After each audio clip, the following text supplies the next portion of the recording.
that made them willing to spend decades or centuries away from terror, conquering world after world in his name. They believed that their sacrifices would lead to something better, that the endless war would eventually end, that humanity would finally be able to rest and prosper under the guidance of reason and science. The ancient dreadnoughts remember this dream. They remember believing in it, fighting for it, bleeding for it. They remember when the Imperium was not a theocratic nightmare sustained by faith and fear, but a rational empire guided by the best minds humanity could produce. They remember when the future seemed bright, when it seemed possible that humanity might actually achieve the Emperor's vision. And they remember when it all went wrong.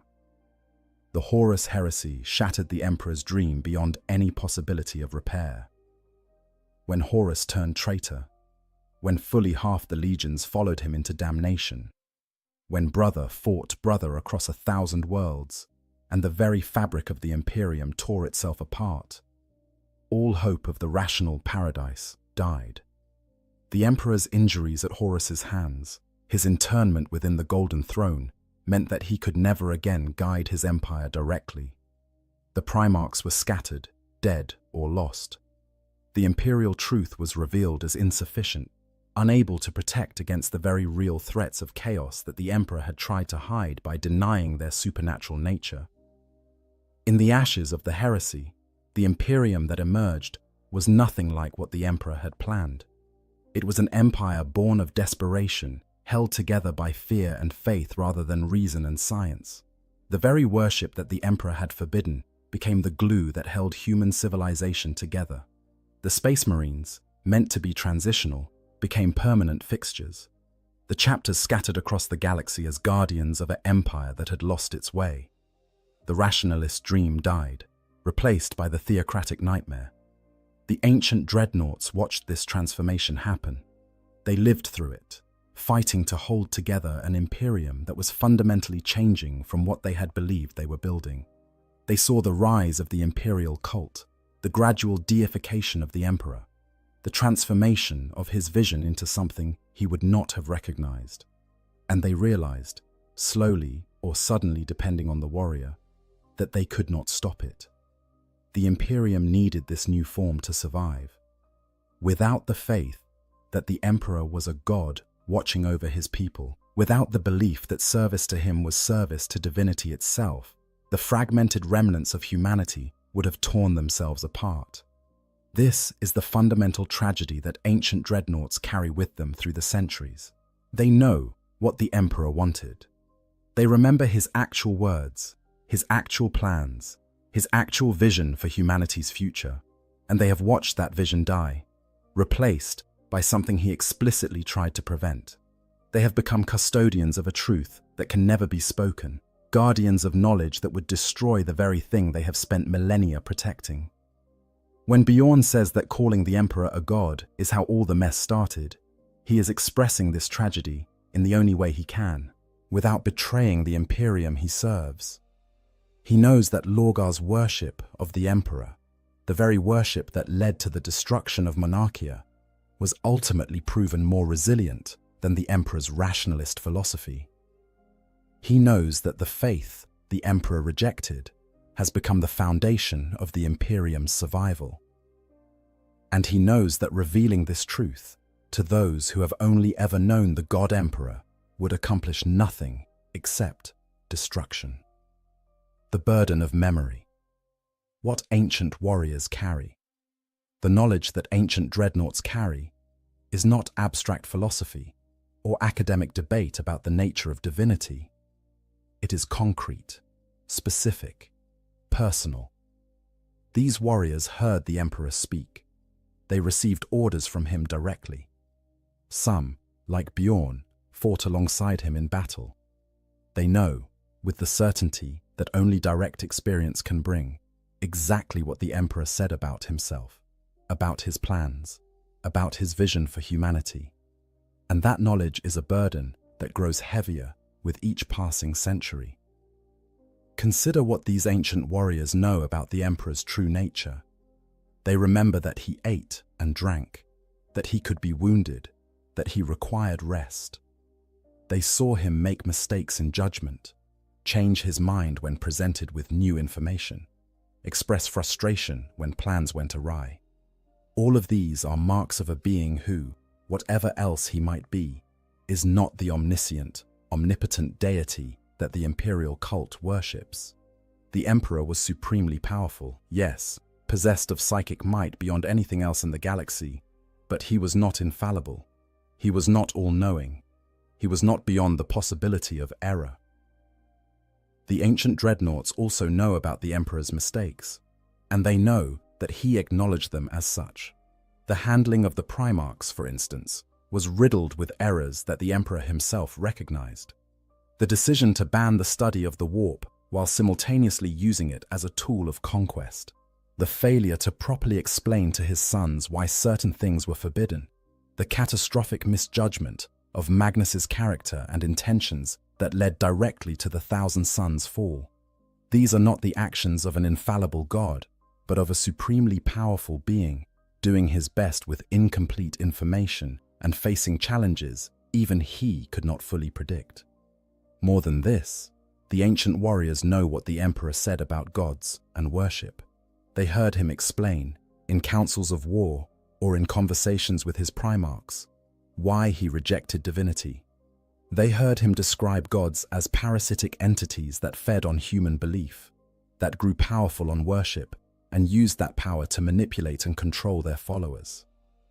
They heard him say that the only way to defeat such entities was to starve them, to deny them the worship they needed, to build a human civilization that stood on reason and science rather than faith and prayer. This philosophical framework was not incidental to the emperor's plans. It was central to everything he was trying to achieve. The emperor understood, better than anyone else in the galaxy, the true nature of the warp and the beings that dwelt within it. He knew that the Chaos Gods drew their power from human emotion and belief, that every prayer offered to them made them stronger, that every act of worship fed their endless hunger. His atheistic philosophy was not mere preference or intellectual exercise. It was a calculated strategy to weaken the forces of chaos by denying them the one thing they needed most, acknowledgement of their power. The ancient dreadnoughts know this. They understand the emperor's reasoning because they heard him explain it, and they have watched, across 10,000 years, as the Imperium has done precisely what the emperor warned against. The imperial cult, with its endless prayers and its worship of the god emperor, feeds psychic power into the warp on a scale that the emperor would have considered catastrophic. Every prayer offered by a faithful citizen, every invocation of the emperor's name by a desperate soldier, every ritual performed by a priest of the ecclesiarchy, adds to the vast psychic tide that flows through the warp. But here is the terrible irony that the ancient dreadnoughts also understand. This may be why the Imperium has survived. The faith that the emperor tried to prevent has become humanity's greatest weapon against the darkness. The belief in the god emperor, however false that belief may be in terms of the emperor's actual nature and desires, creates a psychic phenomenon in the warp that acts as a barrier against chaos. The emperor, enthroned upon the golden throne and sustained by the sacrifice of 10,000 psykers every day, has become something like a god, whether he wanted to or not. The faith of trillions of humans has shaped the warp around him, creating a psychic entity that might not be the emperor as he was, but is certainly something godlike in its power and its nature. This is perhaps the most uncomfortable truth that ancient dreadnoughts carry. They know that the emperor would have hated what he has become. They know that the worship offered to him is precisely what he tried to prevent. But they also know, or at least strongly suspect, that without this worship, without this faith, the Imperium would have fallen millennia ago. The god emperor that the masses worship is not the man these ancient warriors knew, but that false god may be the only thing holding back the tide of chaos. The ancient warriors also carry specific knowledge about events and decisions that shaped the Imperium. They know about the Webway project, the Emperor's secret plan to build a human equivalent of the Eldar's network of tunnels through the warp. This project, meant to free humanity from dependence on warp travel and thus from exposure to chaos, was the Emperor's greatest hope for securing humanity's future. When Magnus's warning about Horus's treachery accidentally destroyed the Webway project, when the demon hordes came pouring through the breach that Magnus created, the Emperor's plans fell apart. He was forced to sit upon the golden throne, holding shut a door into hell, unable to lead his Imperium through the crisis of the heresy. The ancient dreadnoughts who knew about the Webway project understand what humanity lost when it failed. They know that the Imperium, forced to continue using warp travel, remains forever vulnerable to the predations of chaos. They know that every ship that enters the warp risks corruption, that every navigator who looks into its depths risks madness, that every psyker who channels its power risks possession. They know that the Emperor intended to free humanity from this vulnerability, and they know that his plan failed. More than just factual knowledge, the ancient dreadnoughts carry emotional truths about the Emperor that contradict the image promoted by the ecclesiarchy. They know that he was capable of affection for his sons, that he showed what might be called love in his own way for the Primarchs he created. They know that he grieved when Ferrus Manus fell, that he was enraged by Horus's betrayal, that he wept when he was forced to strike down his most beloved son. These are not the actions of an abstract, distant deity, but of a father who loved his children and was destroyed by their betrayal. The ancient warriors remember conversations where the Emperor expressed doubt or uncertainty, where he admitted that he was operating on incomplete information or making the best guess he could with the data available.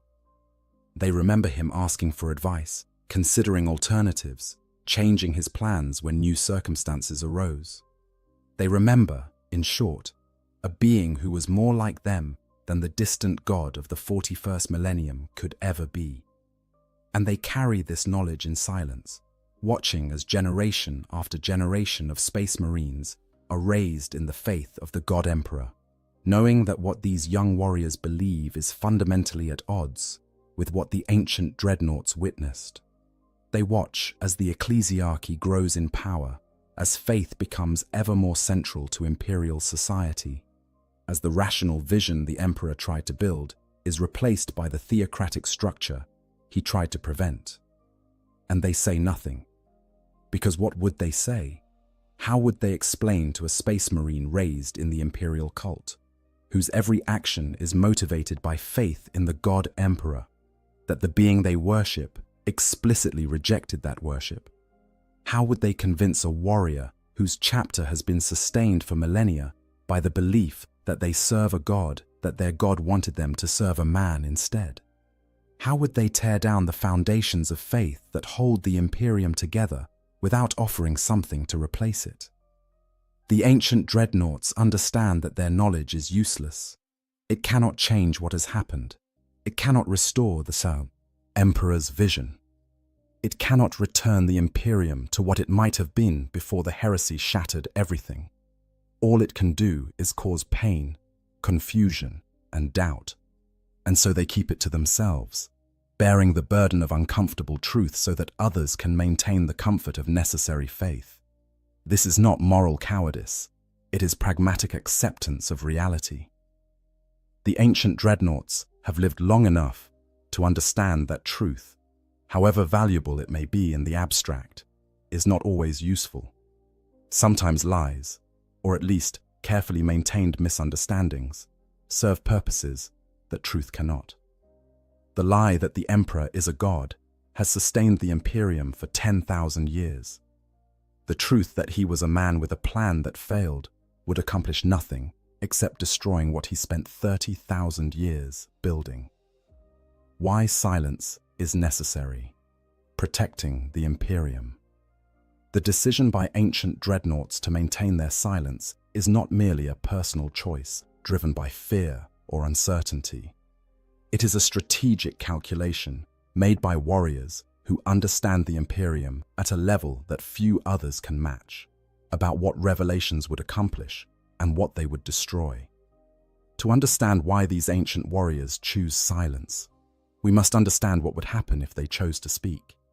Imagine, for a moment, that Bjorn the Fell-Handed decided to tell the complete truth about the Emperor to anyone who asked. Imagine that he shared, without reservation or careful editing, everything he knew about the Emperor's actual nature, his explicit rejection of divinity, his vision of a rationalist empire, his specific plans for humanity that bore no resemblance to the Imperium that exists in the 41st millennium. What would happen? The immediate effect would be confusion and doubt among those who heard these revelations. Space Marines, whose faith in the God Emperor forms the core of their identity, would be forced to confront the fact that the being they worship explicitly rejected worship. Guardsmen who pray to the Emperor for protection in battle would have to grapple with the knowledge that their God was a man who wanted humanity to stand without divine assistance. The billions of imperial citizens who find meaning and purpose in service to a divine emperor would discover that their entire worldview is built on a foundation of misunderstanding. But the damage would not stop with mere confusion. The Imperium is not held together by rational self-interest or utilitarian calculation of what serves humanity best. It is held together by faith, by the belief that service to the God Emperor is the highest calling a human can answer, that death in his name guarantees a place at his side, that the suffering and sacrifice of imperial life have meaning because they serve divine purpose.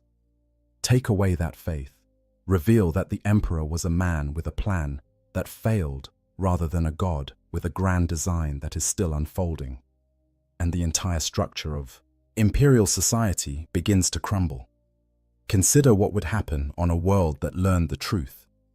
The priests of the ecclesiarchy, whose authority derives from their claimed ability to interpret the will of the God Emperor, would be revealed as either liars or fools. The faith that keeps planetary populations obedient in the face of grinding poverty, endless war, and lives of desperate suffering would collapse. The mechanisms of control that the Imperium uses to maintain order across 1 million worlds would suddenly seem arbitrary and cruel rather than necessary service to divine purpose. Rebellion would follow, not out of malice or corruption, but from simple loss of faith in the system that governs their lives. Multiply this across the Imperium, and the scale of the catastrophe becomes clear. The ecclesiarchy, one of the most powerful organizations in human space, would face an existential crisis as its fundamental claims were revealed as false. The Space Marine chapters, many of which have built their identity around worship of the Emperor, would fracture as some embraced the truth, while others rejected it as heresy. The Imperial Guard, whose soldiers fight and die by the millions under the banner of the God Emperor, would lose the faith that makes them willing to face the galaxy's horrors. The Inquisition, charged with rooting out heresy, would face the impossible task of determining whether these revelations were themselves heresy, or whether the faith they had defended for millennia was the real heresy. But the damage would go even deeper than institutional crisis. The Imperium faces enemies that are sustained and empowered by faith themselves. The Chaos Gods draw strength from human emotion and belief, and the faith in the God Emperor has created a psychic phenomenon in the warp that acts as a counterbalance to their power. The destruction of that faith would not simply be a loss of morale or institutional authority. It would be the removal of one of humanity's few effective weapons against the forces of the warp.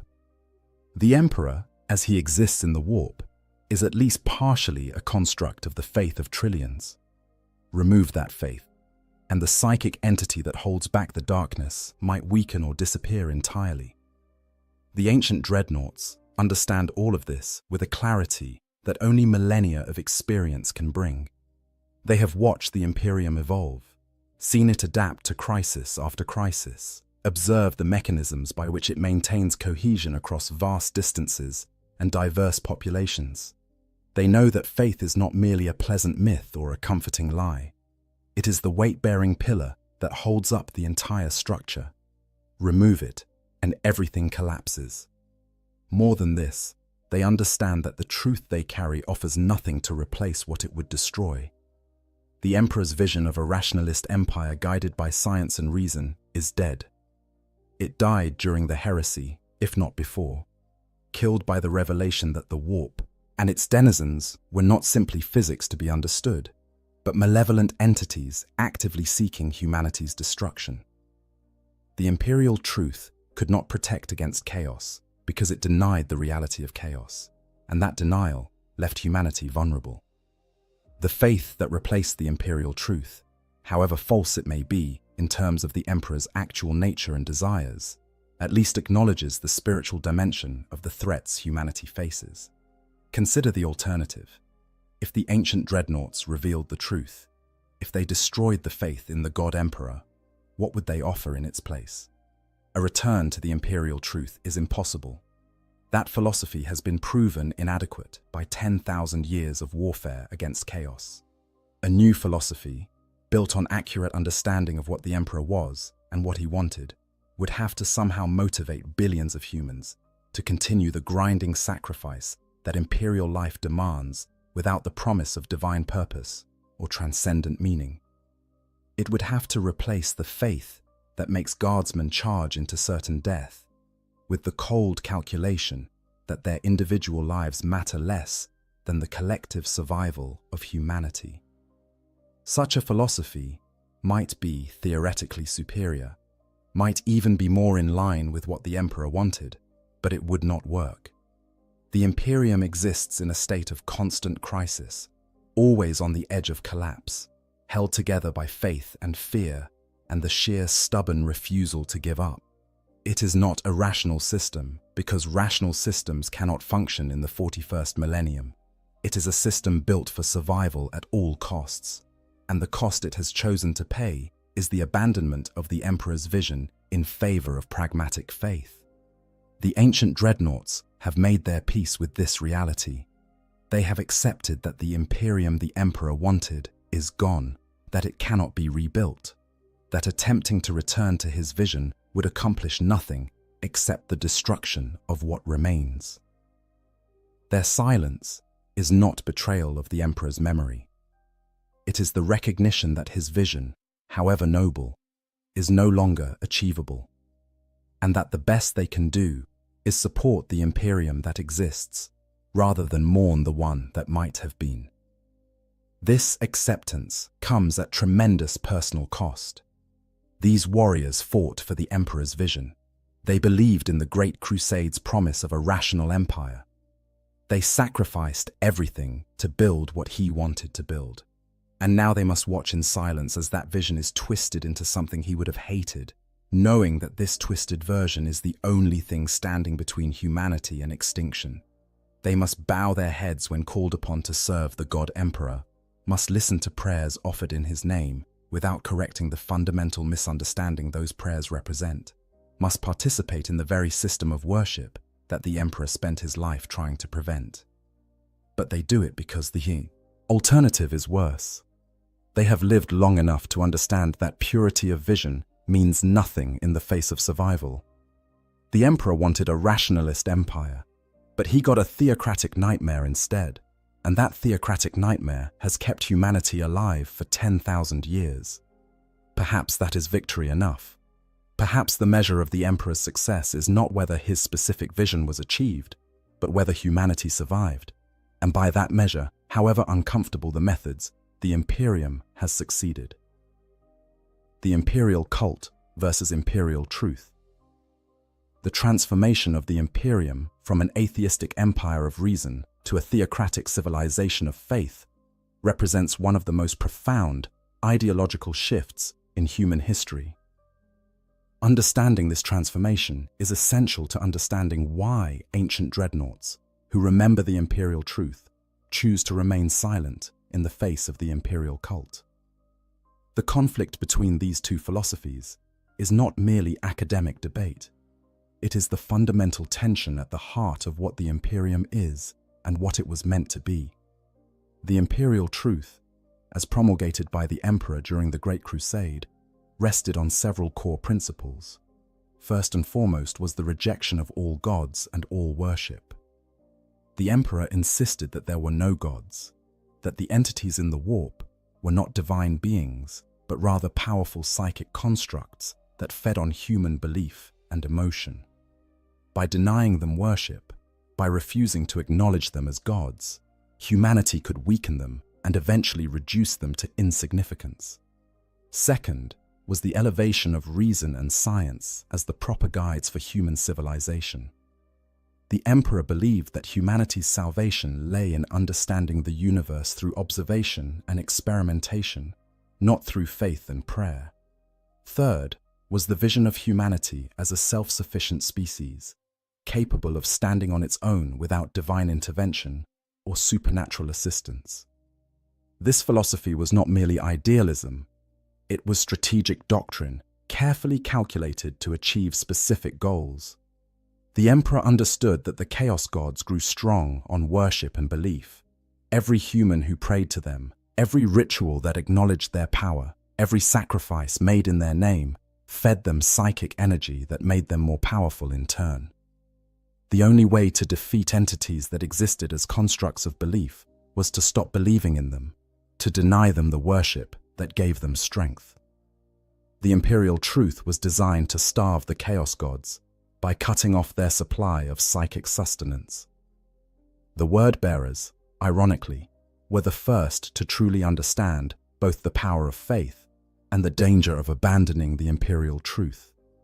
Before their fall to chaos, they were the most devout of all the legions, believing absolutely in the Emperor's divinity, even when he explicitly rejected such worship. Their primarch, Lorgar, wrote the Lectitio Divinitatis, a religious text proclaiming the Emperor as the one true God of humanity. The Emperor's response was brutal and unambiguous. He had the word-bearer's greatest achievement, the city of Monarchia, razed to the ground by the Ultramarines while forcing Lorgar and his entire legion to kneel in the ashes. The message was clear. Worship of the Emperor was not merely discouraged. It was forbidden, punishable by the most extreme measures. But Lorgar's insight about the power of faith, however twisted it became after his fall, was fundamentally correct. Faith could move mountains. Belief could reshape reality, at least in the warp. The Emperor's attempt to deny this, to insist that faith was merely superstition without real power, was undermined by the nature of the warp itself. The Chaos Gods were proof that belief had real, measurable effects. The Emperor's attempt to build a rational empire was swimming against a fundamental current of the universe itself. The Horus heresy shattered the possibility of maintaining the imperial truth. The horrors of the warp, the existence of demons, the power of chaos, all became impossible to deny in the face of civil war that split the galaxy. The Emperor's insistence that these were merely psychic phenomena to be understood through science seemed naive, even criminally negligent, when demons were pouring through warp rifts and primarchs were falling to corruption. The imperial truth had left humanity unprepared for spiritual warfare, because it denied that such warfare was possible. In the wake of the heresy, as the Emperor sat upon the golden throne and could no longer guide his imperium, the vacuum of spiritual authority was filled by those who had never accepted the imperial truth in the first place. The ecclesiarchy rose to power, building on the foundations laid by Lorgar's Lectitio Divinitatis. The worship of the God Emperor became not merely accepted but mandatory, the defining characteristic of imperial culture. The rationalist vision was swept away, replaced by a faith that, whatever its falsehoods, at least acknowledged the reality of the spiritual threats humanity faced. The ancient dreadnoughts watched this transformation happen.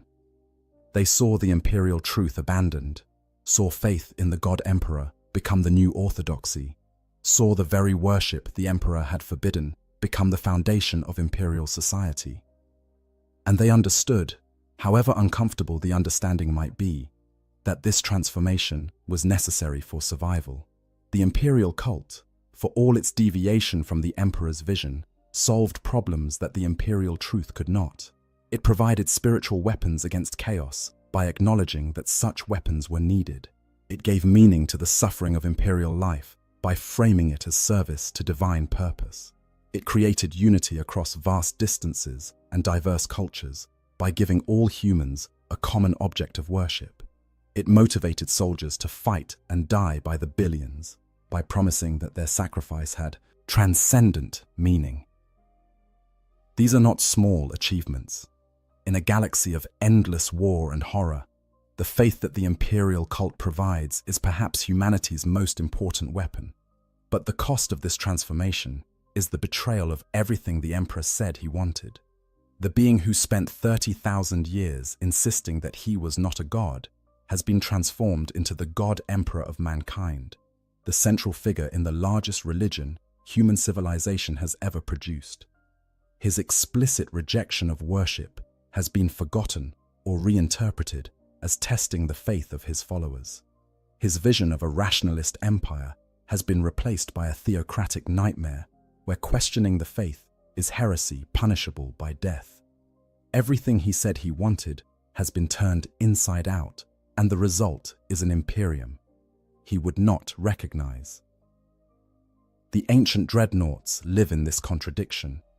They remember what the Emperor actually said, what he actually wanted, what he explicitly tried to prevent. They know that every prayer offered to the God Emperor would have horrified the man they knew. They know that the ecclesiarchy is built on a foundation of misunderstanding so profound that calling it a lie seems insufficient. And yet they also know that this misunderstanding has kept humanity alive for 10,000 years, that the faith they know to be false has achieved things the truth could not. This knowledge creates a moral burden that would crush lesser beings. The ancient dreadnoughts must participate in a system built on foundations they know to be false. They must listen to prayers offered to a god who insisted he was not a god. They must accept the devotion of warriors who worship an image of the emperor that bears little resemblance to the being they knew. They must watch as the imperial cult grows ever stronger, knowing that every expansion of faith is a further betrayal of what the emperor wanted, yet also knowing that this betrayal is necessary for survival. They cannot speak the truth because the truth would accomplish nothing except destruction.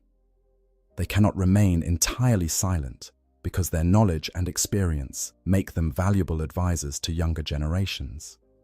So they walk a middle path, offering carefully edited wisdom, sharing memories that reinforce faith rather than undermining it, telling stories about the Great Crusade that emphasize the emperor's power and vision while quietly omitting his explicit rejection of worship.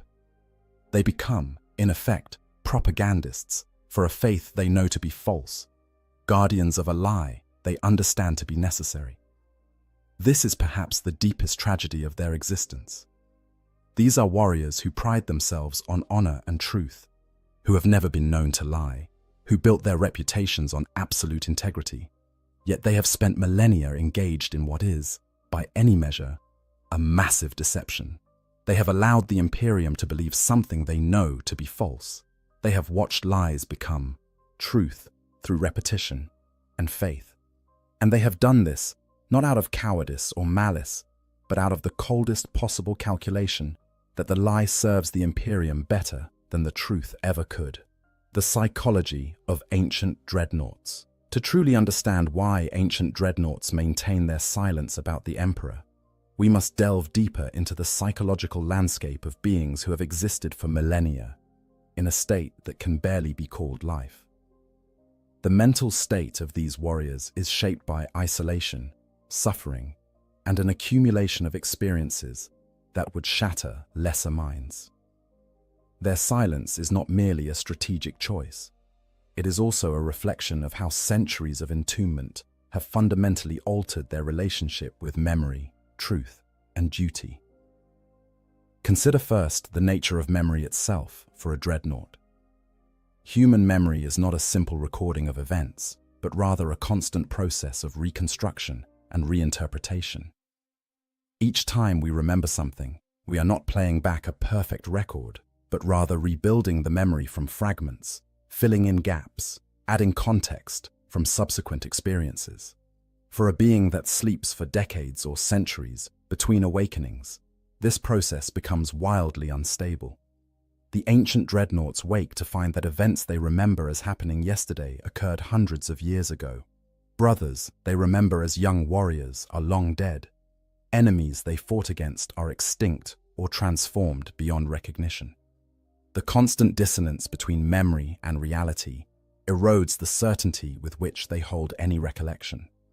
This creates a profound uncertainty about the reliability of their own memories. When Bjorn recalls conversations with the Emperor that took place over 10,000 years ago, processed through centuries of sleep and thousands of awakenings, filtered through the degradation of organic tissue and the translation of cybernetic systems, how certain can he be that he remembers accurately the words he heard, the context in which they were spoken, the precise meaning the Emperor intended? All of these are subject to the same erosion that affects all memory, multiplied by timescales that no human is meant to endure. The ancient dreadnoughts may choose silence partly because they are no longer entirely certain that what they remember is true, or at least not certain enough to stake the stability of the Imperium on the accuracy of their recollection. There is also the psychological impact of isolation itself. Between battles, dreadnoughts exist in a void of unconsciousness that is not quite sleep and not quite death. In this state, they have no sensory input, no thoughts, no awareness of time passing. When they wake, the transition is jarring, a sudden violent return to consciousness that must be endured before they can function. Imagine experiencing this cycle thousands of times over thousands of years. Imagine waking again and again to a world that has changed, beyond recognition, where everyone you knew is dead, where the very purpose for which you fought has been transformed into something unrecognizable. This kind of chronic disconnection changes a being at a fundamental level. The ancient dreadnoughts become detached not just from the world around them, but from their own past, from their own identity. The person they were before internment fades, replaced by something else, something that is more memory than man, more function than personality. In this state, the truth they carry about the Emperor may seem less important than it once did, less urgent, less worth the effort it would take to explain to beings so far removed from the context in which that truth was relevant. The ancient warriors also face the psychological burden of being the last witnesses to a time that has become myth. Everyone else who knew the Emperor during the Great Crusade is dead.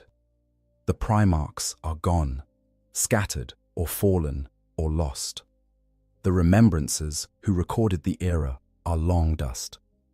The other Space Marines who served during that time have died and been replaced by successors who know the past only through stories and records.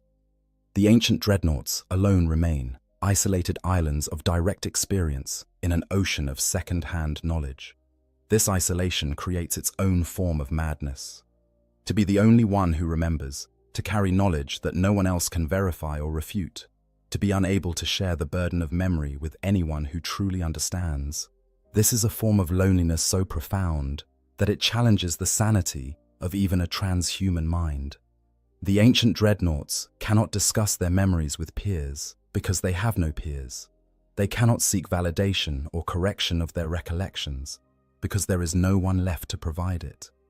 They are trapped in their own past, unable to move forward, unable to let go, unable to find anyone who shares the weight of what they know. This loneliness may, perversely, make their silence easier to maintain. When the truth you carry is so isolated, so disconnected from the lived experience of everyone around you, it becomes almost abstract, almost unreal. The ancient dreadnoughts may keep their secrets partly because those secrets have become so divorced from the reality of the 41st millennium that speaking them feels less like revelation and more like discussing a dream or a story from a different life. There is also the psychological protection that comes with maintaining established patterns. The ancient dreadnoughts have been deflecting questions about the Emperor for millennia. They have developed practiced responses, familiar ways of avoiding topics that might be uncomfortable, reflexive methods of steering conversations away from dangerous truths. These patterns become comfortable, become routine, become part of how they manage the cognitive load of their extended existence. Breaking these patterns, choosing to speak the truth after so long, would require an effort of will that may simply be beyond beings so exhausted by the weight of years. Consider, too, the impact of watching the Imperium slowly transform over centuries. The ancient dreadnoughts did not wake one day to find that the imperial truth had been replaced by the imperial cult. They watched it happen gradually, awakening every few decades or centuries to find that faith had grown a little stronger, that the ecclesiarchy had gained a little more power, that the emperor's divinity was being asserted a little more confidently. Each awakening presented a choice: speak out against this deviation from what the emperor wanted, or remain silent and let the transformation continue. Each time they chose silence, the next choice became easier. Each time they let the lie stand, the cost of revealing the truth grew higher. Eventually, the momentum of accumulated silence became so great that speaking out would require overcoming not just the immediate obstacles, but the weight of thousands of years of complicity. This is not moral weakness. It is the simple psychological reality of incremental change. When transformation happens slowly enough, it becomes possible to accommodate almost any deviation from the original vision, justifying each small step as necessary or unavoidable, while never confronting the totality of how far you have strayed. The ancient dreadnoughts may keep their silence partly because they have been keeping it for so long that breaking it would require them to confront their own role in allowing the Imperium to become what it is. Finally, there is the question of duty itself and how millennia of service reshape a warrior's understanding of what duty requires. The ancient dreadnoughts were created to serve the Emperor and the Imperium. That was their purpose, the meaning of their existence, the goal that justified all the suffering and sacrifice. But what does service mean when the Emperor is gone and the Imperium has changed beyond recognition? What does duty require when loyalty to the Emperor's vision conflicts with loyalty to the Imperium's survival? The ancient warriors have chosen to interpret their duty as service to the Imperium that exists, not the Imperium that the Emperor wanted to create. They have decided that their oath was to serve humanity's survival. And if humanity survives through faith in a lie rather than through dedication to truth, then serving that faith becomes their duty. This interpretation may be self-serving, a way of justifying their silence, but it is also psychologically necessary. Without it, the ancient dreadnoughts would face the unbearable conclusion that they have spent millennia serving a cause that betrayed everything they fought to build. Their silence, then, is not merely strategic calculation or political prudence. It is also psychological necessity, a way of maintaining sanity in a situation that should, by all rights, drive them mad. They cannot speak the truth without confronting their own complicity in its suppression. They cannot tear down the faith without acknowledging that they helped build it through their silence. They cannot restore the Emperor's vision without admitting that they failed to preserve it when they had the chance. Better to maintain the silence, to continue the patterns established over millennia, to let the burden of uncomfortable truth remain unshared rather than face the consequences of revelation. Specific secrets they might hold. While we have discussed the general nature of what ancient dreadnoughts know and why they keep it secret, it is worth considering the specific knowledge these warriors might carry, the concrete details that could shake the foundations of the Imperium if revealed. These are not abstract philosophical points, but precise, factual information about the Emperor, the Primarchs, and the nature of the Imperium that would fundamentally challenge everything the 41st millennium believes. First and most fundamentally, the ancient dreadnoughts know definitively that the Emperor was not a god in any traditional sense. They saw him eat and drink. They witnessed him sleep and rest. They watched him make decisions, change his mind, express frustration and satisfaction. More than this, they heard him explicitly reject divinity, not once, but repeatedly, in contexts that left no room for interpretation. The emperor was not merely humble about his powers. He was actively hostile to any suggestion that he was anything more than an extraordinarily powerful and long-lived human being. The ancient warriors might know specific conversations where the emperor explained his nature. Perhaps they heard him discuss his origins, whether he was a single perpetual human who had lived for 30,000 years, or a fusion of ancient shamans, as some texts suggest. They might know whether he was born with his powers, or acquired them through some process.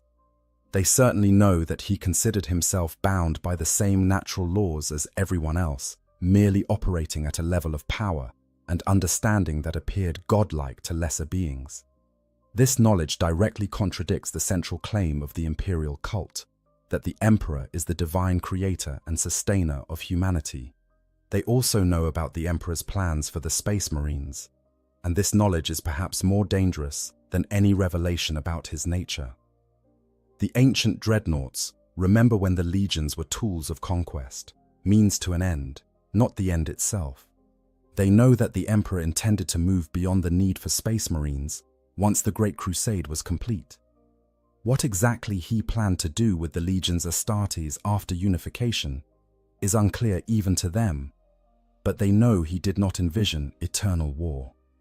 The Space Marines were meant to be temporary, a necessary evil to bring compliance, not a permanent fixture of human civilization. This knowledge threatens the very identity of the Adeptus Astartes. Every Space Marine in the 41st Millennium believes that their chapter exists to serve the Emperor eternally, that their purpose is endless war in his name. To learn that the Emperor viewed them as transitional, that he planned for a future where humanity would not need warriors like them, would force a fundamental re-evaluation of what it means to be a Space Marine. The chapters might conclude that they exist in defiance of the Emperor's wishes, that their eternal war is a failure to achieve his vision rather than fulfillment of his purpose. The ancient dreadnoughts might also know the truth about the Primarch's creation, and this truth could be devastating. The exact nature of how the Emperor created his sons is deliberately obscured in imperial records, but those who served during the Great Crusade had access to information that has since been lost or suppressed. They might know what genetic material the Emperor used, what bargains he made to acquire the knowledge and power necessary for the Primarch project, what prices were paid in the process. If the Emperor used warp-based powers, or made deals with warp entities to create the Primarchs, as some sources suggest, this would undermine the very foundation of his supposed rejection of chaos. More specifically, the ancient warriors would know details about individual Primarchs that the Imperium has chosen to forget or reinterpret. They remember Primarchs who have been purged from all records, whose legions were destroyed and their names struck from history. They know why these Primarchs and legions were erased, what they did that was so terrible that even their existence had to be denied. They know the details of the Rangdan genocides and other campaigns from which entire legions never returned. This knowledge of suppressed history demonstrates that the Imperium has always been willing to rewrite its past when convenient, which calls into question the reliability of any official history. The ancient dreadnoughts certainly know more about the Horus heresy than the sanitized versions that survive in official records. They were there, they fought in it. They saw Primarchs fall to chaos and watched brothers turn on brothers. But more than just the bare facts, they understand the context, the mistakes that led to the heresy, the signs that were missed, the opportunities to prevent it that were squandered. They know that the heresy was not simply evil arising from nowhere, but rather the product of the Emperor's own errors in judgment, his failure to properly communicate with his sons, his tendency to keep secrets that needed to be shared. This knowledge is particularly dangerous because it suggests that the Imperium's current problems are not aberrations, but continuations of flaws that existed from the beginning. If the emperor's secrecy and his failure to properly prepare the Primarchs for the threats they would face led directly to the heresy, then perhaps the Imperium's current dysfunction is similarly rooted in fundamental design flaws rather than in corruption or deviation from some pure original vision. The ancient dreadnoughts could reveal that the Imperium has always been deeply flawed, that there never was a golden age to return to, that the problems of the 41st millennium are not corruptions of the Emperor's plan, but rather natural consequences of that plan's limitations. They would also know about the Webway project in detail, not just that it existed and failed, but how it was meant to work, what it would have achieved, why it was so important to the Emperor's vision. They might know the specific circumstances of Magnus's attempt to warn the Emperor about Horus, exactly what Magnus did wrong, and why the Emperor's wards were insufficient to prevent it. They certainly know that the Emperor's plan for securing humanity's future died with the Webway project, that his injury and internment on the Golden Throne was him trying to hold together something that was already broken beyond repair. This knowledge would demonstrate just how close humanity came to achieving the Emperor's vision and how completely it failed. The Webway project was meant to be the key to everything, the solution that would allow humanity to travel the galaxy without depending on the warp, to develop its psychic potential without risking chaos corruption, to build the rational empire the Emperor envisioned. Its failure was not just a setback, but a fundamental shift in what was possible. The ancient dreadnoughts know that the Imperium of the 41st millennium is not a work in progress toward the Emperor's vision, but rather a completely different civilization built on the ruins of what he tried to achieve. Perhaps most dangerously, the ancient warriors might know the Emperor's true feelings about the faith that has grown up around him. Not just his rejection of divinity in the abstract, but his specific reaction to worship, his feelings about those who insisted on treating him as a god despite his objections. They might have heard him express frustration, anger, even despair at humanity's tendency to seek gods to worship. They would certainly remember his destruction of Monarchia and his punishment of the word-bearers, and they would understand that this was not merely policy enforcement, but a deeply personal response to what he viewed as betrayal of everything he was trying to achieve. If the ancient dreadnoughts revealed that the Emperor actively hated worship, that he viewed the very faith that now sustains the Imperium as a cancer to be cut out, the psychological impact on imperial society would be catastrophic. The priests of the ecclesiarchy would face the realization that they have spent millennia doing precisely what the being they worship most opposed. The faithful would have to confront the fact that their devotion is the opposite of what he wanted. The entire spiritual foundation of imperial civilization would collapse. These specific secrets, any one of them, would be sufficient to destabilize the Imperium if widely known. Together, they represent a comprehensive indictment of everything the Imperium has become, a demonstration that the current state of human civilization is not just different from what the Emperor wanted, but actively opposed to his vision at almost every level. The ancient dreadnoughts carry this knowledge, specific and detailed and utterly damning, and they have chosen across millennia to keep it to themselves. The cost of truth in the 41st millennium. Having explored what the ancient dreadnoughts know and why they keep it secret, we must now confront the fundamental question. What would actually happen if they broke their silence? Not in abstract terms of philosophical consistency or moral purity, but in concrete, practical terms of how the Imperium would react and what the consequences would be. The cost of truth in the 41st millennium is not measured in hurt feelings or embarrassment. It is measured in worlds lost, in chapters fracturing, in the possibility of civil war on a scale that would make the Horus heresy seem restrained. Begin with the immediate problem of authority and belief. When an ancient dreadnought like Bjorn speaks, people listen. His status as the last living link to the Great Crusade, his personal service alongside Primarchs and the Emperor himself, gives him an authority that few others in the Imperium can claim. If such a figure were to publicly proclaim that the God Emperor is a lie, that the Emperor explicitly rejected worship, that the entire imperial cult is built on misunderstanding, the shockwave would be felt across human space. This is not some fringe heretic making wild claims. This is a witness with unimpeachable credentials, stating facts he knows to be true from direct experience. The ecclesiarchy would be forced to respond, and their options are all terrible. They could accept the ancient warrior's testimony as true, which would require them to effectively dismantle their own institution and admit that they have been propagating falsehoods for millennia. They could reject it as the ravings of a mind gone mad, but this would require them to declare one of the Imperium's most revered warriors insane, damaging their own credibility in the process.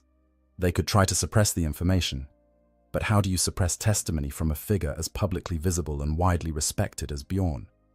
They could declare it heresy and try to destroy the dreadnought, but this would pit the ecclesiarchy against a Space Marine chapter, potentially triggering civil war. No matter what the ecclesiarchy chose, the mere existence of this challenge from such an authoritative source would create doubt where there was certainty. Billions of imperial citizens whose faith sustains them through lives of grinding hardship would suddenly face questions they have never had to consider. Is the God Emperor truly divine? Did he want to be worshipped? Is the suffering they endure actually service to divine purpose? Or is it simply suffering, meaningless and cruel, in service to a system that has betrayed what its founder intended? This doubt would not remain abstract. It would have immediate practical effects. The Imperial Guard depends on faith to make its soldiers willing to die by the millions in wars they barely understand. Take away that faith. Replace it with uncertainty about whether their deaths serve any purpose, beyond sustaining an empire that might be fundamentally illegitimate, and the willingness to sacrifice collapses. Planetary governors, who maintain control through the authority derived from serving the God Emperor's will, would find their power challenged by populations who no longer believe that authority is divine. The mechanisms of imperial control, already strained to breaking across 1 million worlds, would begin to fracture. The impact on Space Marines would be even more direct and more dangerous. The chapters of the Adeptus Astartes have built their identities around service to the Emperor over 10,000 years. For many chapters, particularly those like the Black Templars, who explicitly embrace the imperial cult, faith in the God Emperor is not merely belief, but the core of their existence. To learn that this faith is contrary to what the Emperor wanted, that they have spent millennia doing precisely what he tried to prevent, would force a crisis of identity that some chapters might not survive. We can predict how different chapters would react based on their histories and cultures. Some, like the Ultramarines with their emphasis on duty and pragmatism, might find ways to rationalize the revelation, arguing that serving the Imperium's survival is more important than strict adherence to the Emperor's original vision. Others, like the Dark Angels with their obsession with loyalty and their own history of hidden shame, might fracture between those who accept the truth and those who reject it as lies meant to test their faith. Still others, like the Black Templars, might simply refuse to believe, declaring the ancient dreadnought corrupted or deceived, and continue in their faith regardless of evidence. This fracturing would not remain peaceful. Space Marines are warriors, trained and conditioned to solve problems through violence. If chapters split over whether to accept revelations about the Emperor, if some embrace the truth while others reject it as heresy, the resulting conflicts could tear the Adeptus Astartes apart. Brother would fight brother not over corruption or treachery, but over competing interpretations of loyalty to the Emperor's memory. The Imperium has seen this before, during the Horus Heresy, and barely survived. A second such split, even on a smaller scale, could be the blow that finally breaks humanity's faltering empire. But the damage would extend beyond institutional crisis and civil conflict. The faith in the God Emperor has shaped the warp itself, creating a psychic phenomenon that acts as a bulwark against chaos. The Emperor, as he exists in the warp, is at least partially a construct of the faith of trillions of humans. This psychic entity, whether it is truly the Emperor or merely shaped in his image by the collective belief of humanity, has real power, real effect on the material universe. The destruction of faith in the God Emperor might weaken or eliminate this phenomenon, removing one of humanity's few effective weapons against the forces of chaos. Consider what the chaos gods would make of such a revelation. They grow strong on human emotion and belief, and the crisis of faith that would follow the destruction of the imperial cult would provide a feast of fear, despair, doubt, and rage. Worlds that have stood firm against chaos for millennia might suddenly find themselves vulnerable as the faith that protected them collapses. The Great Rift already splits the galaxy, and a spiritual crisis of the magnitude that truth about the Emperor would create might allow chaos to advance further than ever before. The ancient dreadnoughts understand all of this because they have watched the Imperium long enough to understand how it actually functions. They know that truth, however valuable in the abstract, is not always useful in practice. They know that the lies that sustain the Imperium are not merely convenient falsehoods, but necessary fictions required for the survival of human civilization in a galaxy that actively wants to destroy it. They know that their silence is not cowardice, but the coldest possible pragmatism, the recognition that some truths are too dangerous to speak. This does not make their burden lighter. If anything, understanding exactly what revelation would cost makes their silence more painful. They must live with the knowledge that they could, at any moment, speak truths that would shake the galaxy. They must choose, again and again across centuries of awakening, to protect a lie they know to be false because the truth would accomplish nothing except destruction. They must watch as the Imperium continues to build itself on foundations they know are rotten, unable to offer alternatives or corrections, consigned to the role of silent witnesses to a grand deception. The cost of truth in the 41st millennium is civil war, the collapse of faith, the fracturing of the Space Marines, the strengthening of chaos, and quite possibly the end of the Imperium itself. When weighed against this cost, the burden of silent complicity seems almost bearable. Almost. But the ancient dreadnoughts must live with this choice, must justify it to themselves across the centuries, must somehow maintain their sense of honor and integrity while participating in the greatest lie human civilization has ever told. Conclusion. The guardians of uncomfortable truths. In the deep sepulchres of the Imperium, in chambers where ancient machines sleep their centuries-long sleep, there are warriors who know the truth. They remember when the Emperor walked among his soldiers, when the Great Crusade promised a future of reason and science, when faith was forbidden and worship was heresy. They heard his words directly, received his commands, fought at his side. They know, with a certainty that only direct experience can provide, that everything the Imperium has become is a betrayal of what he wanted to build. And they choose silence. This silence is not simple cowardice, though it carries elements of all too human fear. It is not ignorance, though memory fades and certainty erodes across millennia. It is not betrayal, though it enables a lie to continue unchallenged. The silence of the ancient dreadnoughts is something more complex and more terrible than any of these simple explanations. It is pragmatic acceptance of reality, recognition that truth and survival sometimes pull in opposite directions, understanding that sometimes the greatest service a warrior can render is to guard knowledge too dangerous to share. Bjorn, the fell-handed, and the handful of other ancient warriors who remember the Emperor's time embody one of the Imperium's deepest contradictions. They are living history, direct links to a time that has become myth, guardians of truths that must remain hidden. They are honored as heroes, revered as wise elders, consulted when only the wisdom of ages will suffice.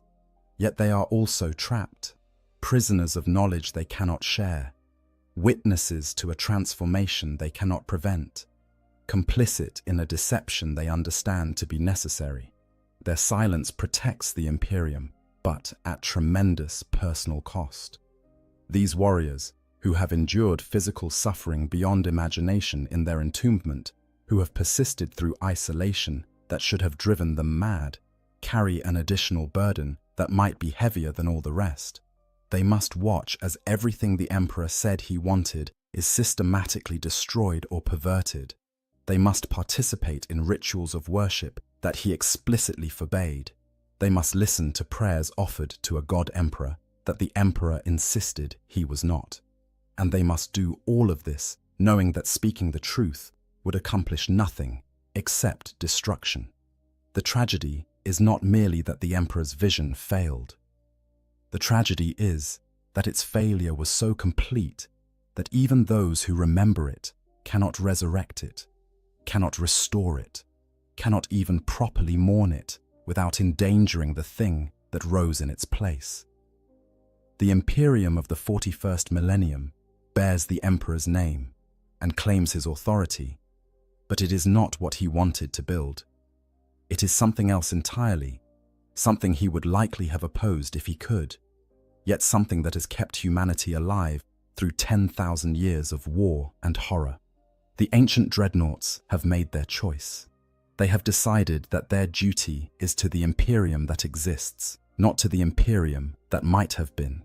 They have accepted that the Emperor's vision is dead, that attempting to resurrect it would kill what remains. That the best they can do is support the survival of humanity, even if humanity survives in ways the Emperor would have hated. This acceptance has come slowly, across centuries of gradual awakening to the reality of what the Imperium has become. But it has come. What makes their choice particularly poignant is that it is, fundamentally, the same choice the Emperor himself made. He wanted to build a rational empire, but he built it on lies and secrets. He claimed to reject divinity while demanding absolute obedience. He preached the imperial truth while hiding truths he deemed too dangerous to share. The Emperor was, in his own way, the first guardian of uncomfortable knowledge, the first to recognize that sometimes truth must be sacrificed for pragmatic necessity. The ancient dreadnoughts, in their silence, honor his memory not by revealing what he said, but by following his example of protecting truth, when revelation would serve no useful purpose. In the end, the silence of the ancient dreadnoughts is an act of love. Love for the Imperium, flawed and terrible though it may be. Love for humanity, struggling to survive in a galaxy that wants to destroy it. Love for the Emperor's memory, even as that memory is twisted and transformed into something he would not recognize. They keep their secrets, not because they are weak or cowardly, but because they are strong enough to bear the burden of uncomfortable truth so that others can maintain the comfort of necessary faith. When Bjorn the Fell-Handed makes that sound that might be laughter or might be weapon systems reloading, when he says that calling the Emperor a god was how all this mess started, he is offering the only truth he can safely give. An acknowledgement that he knows more than he's saying, a hint that the official story is incomplete at best, a suggestion that those who seek deeper truth should be careful what they wish for. It is a masterclass in saying everything while revealing nothing, in honoring both the truth he knows and the lie he must protect.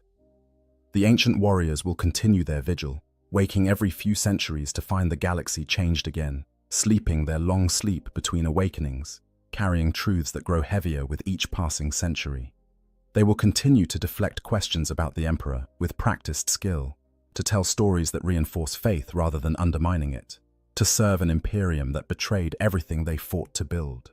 And they will do this until they finally achieve the true death that has been denied them for so long, taking their secrets to whatever lies beyond, leaving the Imperium to continue on foundations they know are false, but have chosen to support. This is their burden. This is their choice. This is their sacrifice. They are the guardians of uncomfortable truths, the protectors of dangerous knowledge, the witnesses to a vision that failed. And they bear this weight in silence, choosing duty over truth, survival over purity, pragmatism over principle. In a galaxy of endless war and horror, perhaps this is the greatest heroism of all: not to fight and die for noble causes, but to live and suffer in service of necessities that contradict everything you believe, to guard truths you know should be spoken, but understand must remain hidden, to be complicit in a lie you recognize as necessary for survival. The ancient dreadnoughts won't say what the Emperor told them, because the price of revelation is too high, because truth serves no purpose when lies are all that hold civilization together, because sometimes the greatest loyalty is knowing when to stay silent. They are the last guardians of a dying truth, watching over knowledge that must die with them, ensuring that the Imperium's necessary fictions remain unchallenged by the uncomfortable facts they carry. In the darkness of their sepulchres, in the void of their long sleep, the ancient dreadnoughts keep their secrets, and the Imperium survives. If you enjoyed this deep dive into the silent guardians of the Imperium's darkest truths, please hit that like button and subscribe for more Warhammer 40k lore. The ancient warriors of the Adeptus Astartes have many more secrets, and will continue exploring the hidden corners of the 41st millennium together. Thanks for watching, and remember, in the grim darkness of the far future, sometimes silence is the highest form of service. There is a particular kind of darkness that comes with being entombed in a dreadnought sarcophagus. It's not the simple absence of light that mortals experience when they close their eyes at night. It's not even the void of unconsciousness that claims them when they sleep. No, this darkness is something altogether more profound, more consuming, more absolute. It is the darkness of a consciousness suspended between existence and oblivion, a mind kept alive by machines, but denied the anchors of sensory experience that make existence real. When the systems shut down and the ancient warrior is returned to his long sleep, there is no gentle drift into dreams. There is only the sudden, complete cessation of being. Imagine, if you can, existing as nothing more than thought without sensation. No warmth, no cold, no pain, no pleasure. No sight, no sound, no taste, no smell, no touch. Nothing but the fading echo of your last conscious moment, reverberating through the empty halls of your mind, until even that fades into the black. Some dreadnoughts report experiencing visions during their sleep, fragments of memory playing out in endless loops, battles fought centuries ago, replaying with perfect clarity, even as the context around them dissolves into meaningless static. Others claim to feel the passage of time as a physical weight, each year adding to an invisible burden that presses down upon their suspended consciousness like layers of sediment burying ancient ruins. But most simply cease. They close their eyes in one moment and open them in another, with no sense of the decades or centuries that have passed in between. For the ancient warrior sealed within the adamantium shell, time becomes a strange and fluid thing. The perception of duration warps and twists. A battle that raged for hours might feel like it happened moments ago, while a conversation from the previous awakening might seem like a half-remembered dream from someone else's life. The human mind, even one enhanced by the gene seed of a Primarch and hardened by centuries of warfare, was never meant to experience time in this fractured, discontinuous way. Sleep and waking for mortals are part of a daily rhythm that helps anchor consciousness to reality. But for a dreadnought, there is no rhythm. There are only discrete moments of awareness separated by unknowable gulfs of non-existence. The tech priests who maintain these walking tombs speak of the machine spirits that inhabit the ancient chassis, of the sacred rituals required to ensure smooth activation and deactivation. They chant their binary prayers and anoint the sacred mechanisms with blessed unguents, believing that proper reverence will ease the warrior's transition between states of being. And perhaps they are right in their way. Perhaps the rituals do help, providing a familiar framework that helps the entombed mind orient itself when consciousness returns. Or perhaps the rituals are more for the living than the dead, a way for those who remain to feel they are doing something meaningful for brothers who have sacrificed everything. The dreams, when they come, are strange and terrible things. Some dreadnoughts report seeing visions of battles yet to come, prophecies granted by whatever connection still exists between their organic brain and the Empyrean realm that lies beyond reality. Others find themselves reliving moments from their mortal life with painful clarity, remembering the sensation of skin against skin, the taste of food, the simple pleasure of breathing air into lungs they no longer possess. These memories can be a comfort or a torture, depending on the warrior's disposition. Some cling to them desperately, using them as anchors to remind themselves of who they once were. Others try to let them fade, believing that holding on to the past only makes the present more unbearable. But perhaps the most unsettling aspect of dreadnought sleep is the complete loss of agency. When a mortal goes to sleep, they do so by choice, lying down in a safe place and allowing their body's natural processes to take over. They know, on some level, that they will wake again in a few hours, refreshed and ready to face a new day. A dreadnought has no such certainty. When the tech priests initiate the shutdown sequence, the ancient warrior has no choice but to yield to it, feeling their consciousness slip away like water through grasping fingers. They do not know if they will ever wake again. They do not know if their chassis will fail during the long sleep, or if the chapter will simply decide that their service is no longer required. They do not know if the next battle will be in a month, a year, a decade, or a century. They surrender control completely, placing their fate in the hands of others and hoping that they will be deemed worthy of resurrection when the time comes. This, then, is what it means to be a dreadnought. To exist in moments stolen from the endless dark, to wage war with weapons that respond to thought as if they were limbs, to watch the world change and evolve while you remain frozen, unchanging, a relic from an age that grows more distant with each awakening. The chapters who maintain these ancient warriors treat them with the reverence due to living legends, consulting them for tactical wisdom and historical knowledge. But that reverence comes at a price. The dreadnought is no longer truly one of their brothers. He is something else, something set apart, something both more and less than what he once was.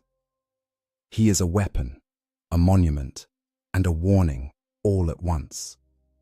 A reminder of what sacrifice truly means in the service of the Emperor of mankind. The void between moments. The last thing the ancient warrior remembers before the darkness claims him is the voice of the tech marine, speaking in soothing tones through the Vox link that connects directly to what remains of his biological brain.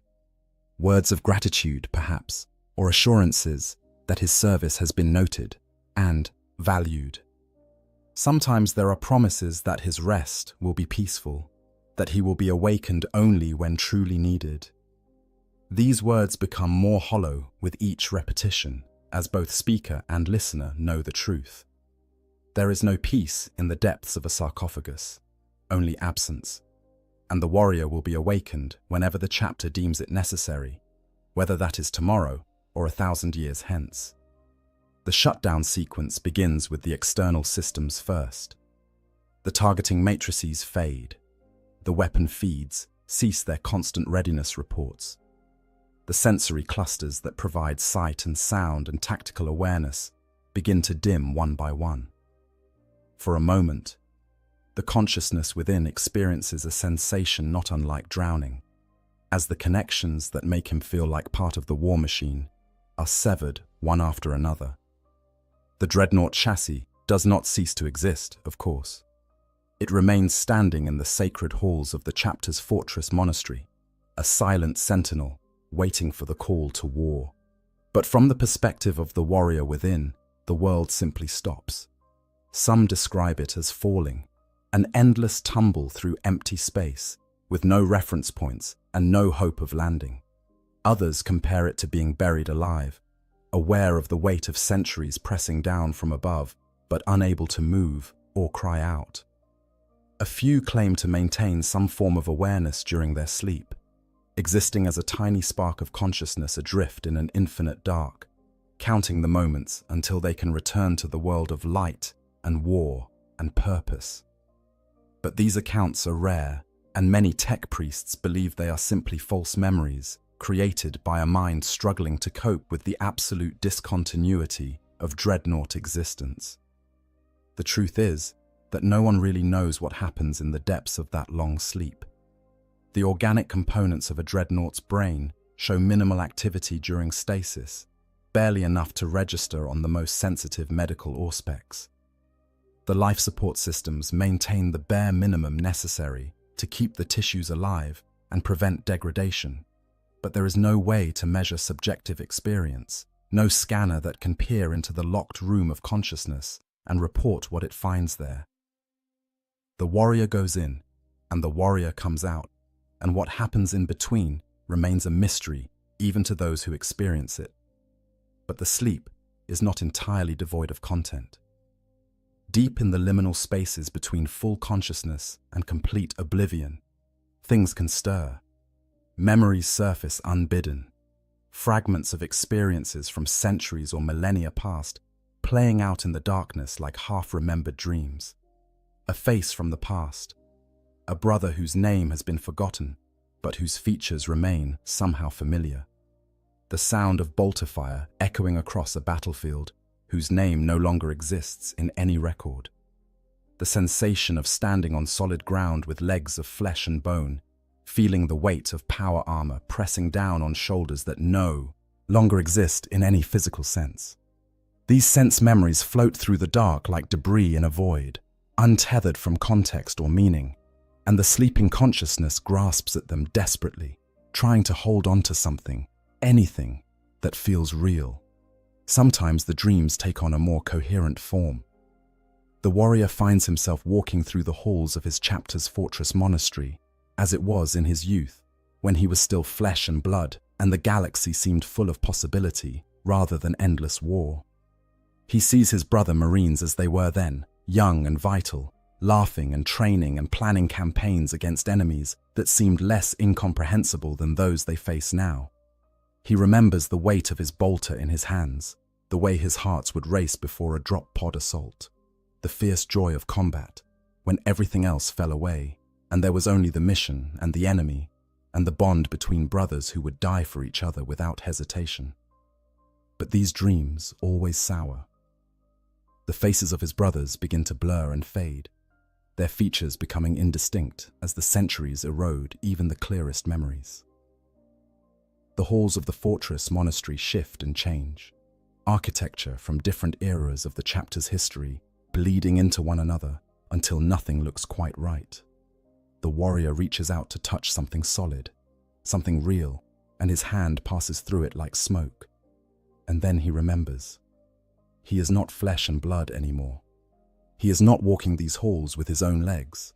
He is dead, or as near to death as makes no difference, kept alive by machines and the determination of tech priests who refuse to let their most valuable weapons simply rest in peace.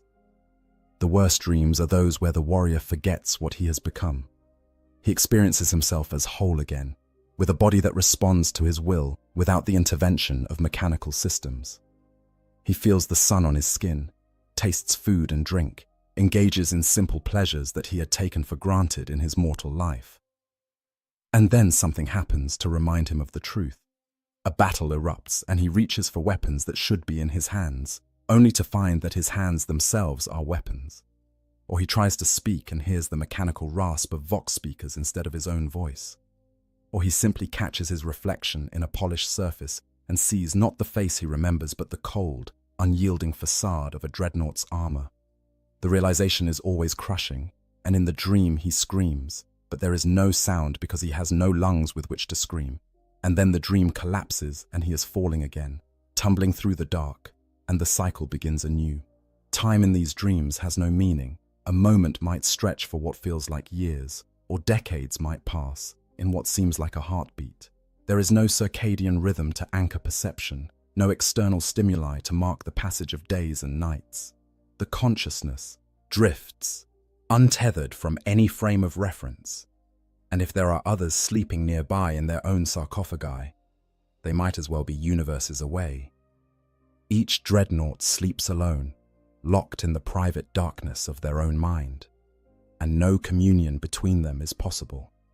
They are islands of fading awareness, adrift in an endless sea, and the tide that carries them forward is beyond their control or comprehension. The first stirrings of return. Awakening does not come gently to a dreadnought. There is no gradual rise toward consciousness, no slow transition from sleep to wakefulness, like a mortal might experience upon waking in their bed. Instead, there is the absolute void of stasis, and then without warning, sensation floods back in a torrent. The first thing the warrior typically registers is pain. The neural connectors that link his organic brain to the machine's systems were never designed for comfort, and the reactivation sequence sends jolts of feedback through pathways that have been dormant for however long his sleep has lasted. It feels like being on fire and drowning and suffocating all at once, every nerve ending that still exists, screaming in protest at the sudden return of stimulus. The tech priests who designed these systems did their best to minimize this discomfort, of course. They are not deliberately cruel, and they understand that an anguished pilot is a less effective pilot. But there are limits to what can be achieved when you are wiring a human brain directly into a machine that was never meant to interface with organic tissue.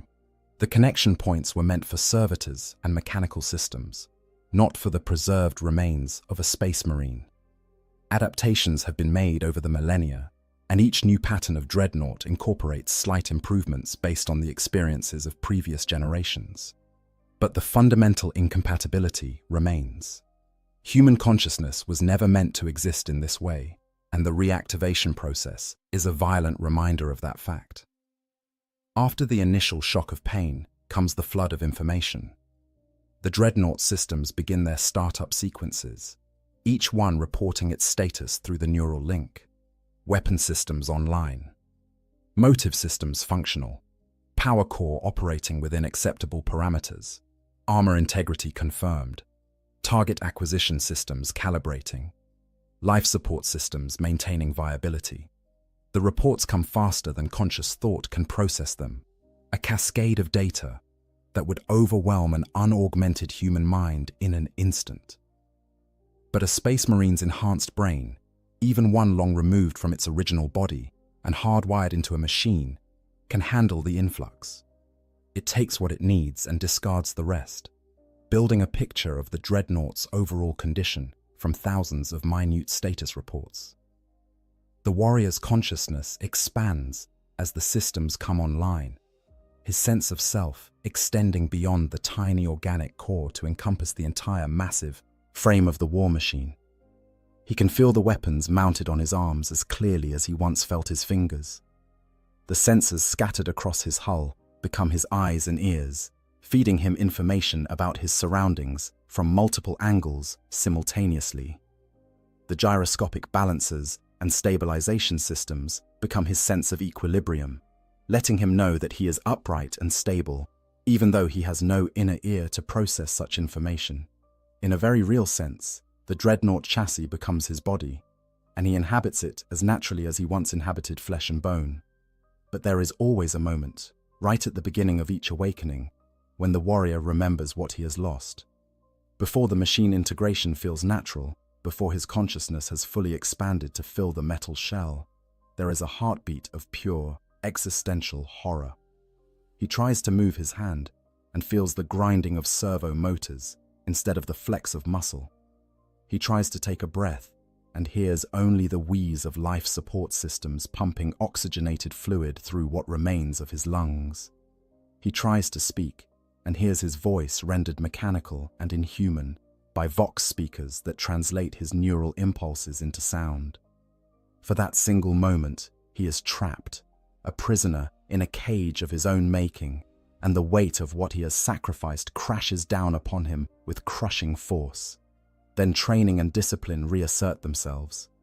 The warrior pushes down the panic, buries the horror, focuses on the mission. This is what he was trained to do, after all.